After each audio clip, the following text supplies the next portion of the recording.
জুলাই সনদের স্বাক্ষরকে গণপ্রতারণা বলে মন্তব্য করেছেন জাতীয় নাগরিক পার্টির আহ্বায়ক নাহিদ ইসলাম। তিনি জানান, জুলাই অভ্যুত্থানকে ৯০-এর গণ অভ্যুত্থানের মতো পরিণতি হতে দেবে না তার দল। শনিবার রাজধানীর বাংলা মোটরে দলীয় কার্যালয়ে এক সংবাদ সম্মেলনে সব কথা বলেন নাহিদ ইসলাম। এক প্রশ্নের জবাবে এনসিপি প্রধান বলেন, জুলাই যোদ্ধাদেরকে আওয়ামী লীগের দোসর বলায় বিএনপি নেতা সালাউদ্দিন আহমেদকে জাতির কাছে প্রকাশ্যে ক্ষমা চাইতে হবে। মাহমুদ সোহেলের রিপোর্ট। জুলাই সনদ স্বাক্ষর ঘিরে শুক্রবার লাঠিচার্জ ও সাউন্ড গ্রেনেড ছুড়ে জুলাই যোদ্ধাদের ছত্রভঙ্গ করে দেয় আইন শৃঙ্খলা বাহিনী।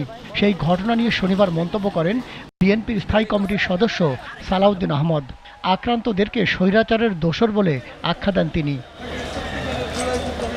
শনিবার বাংলা মোটরের দলীয় কার্যালয়ে সংবাদ সম্মেলনে সালাউদ্দিন আহমেদের এমন বক্তব্যের তীব্র প্রতিবাদ জানিয়েছেন এনসিপির আহ্বায়ক। বিএনপির স্থায়ী কমিটির সদস্য সালাউদ্দিন সাহেব, যেহেতু তিনি জুলাই অভ্যুত্থানের সময় দেশে ছিলেন না, রাজপথে ছিলেন না, সেহেতু হয়তো তিনি জানেন না যে কে রাজপথে ছিল, কারা লড়াই করেছিল, কারা বুলেটের সামনে দাঁড়িয়েছিল।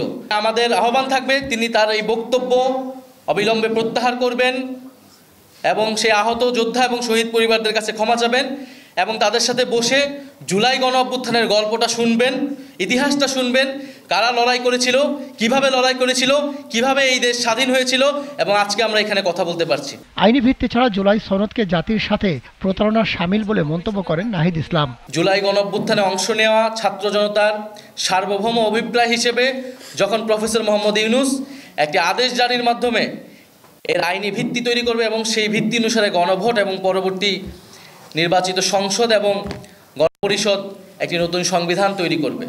এনসিপিকে শাপলা প্রতীক না দিলে রাজপথে নামার হুঁশিয়ারি দিয়েছেন তিনি। আমরা খুবই একটা সহজ কথা বলেছি যে আপনি আমাকে একটা আইনি ব্যাখ্যা দিবেন যে কেন আমি শাপলা পেতে পারবো না, সাংবিধানিক আইনি একটা ব্যাখ্যা দিবেন, আমি অন্য প্রতীক নিয়ে নিব। আর যদি আপনি ব্যাখ্যা নিতে না পারেন তাহলে আপনাকে এই প্রতীকটা দিতে হবে।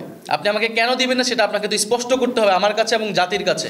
আপনি আপনার ইচ্ছা অনুসারে আপনার মনের খেয়াল খুশি হিসেবে বা অন্য কারো প্রেসক্রিপশনে কোনো সিদ্ধান্ত একটা নতুন রাজনৈতিক দলের উপর এইভাবে চাপিয়ে দিতে পারেন না।